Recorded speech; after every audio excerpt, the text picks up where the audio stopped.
الصوت والضوء هيبقى شو ترفيهي كبير واحسن كمان من اللي في لاس فيجاس.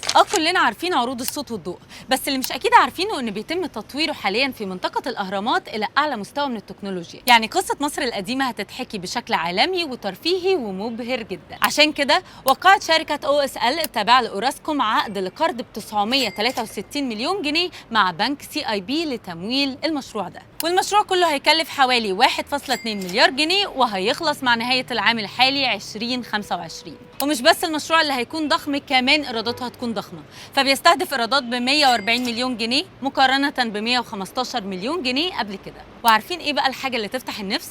دكتور زاهي حواس ودكتور مارك لينر بنفسهم هم اللي بيشرفوا على الماده العلميه للشو ده. يعني مش بس شو عظيم، ده كمان دقيق ومبني على تاريخ حقيقي. وفي الوقت اللي بكلمكم فيه ده شغالين على كل حاجه، تطوير الموقع والمعدات والاخراج والموسيقى، وموعدنا في نهايه 2025 مع شو فرعوني عالمي. وانت كل اللي عليك تجهز لاطلاق الابجريد الجديد من الصوت والضوء.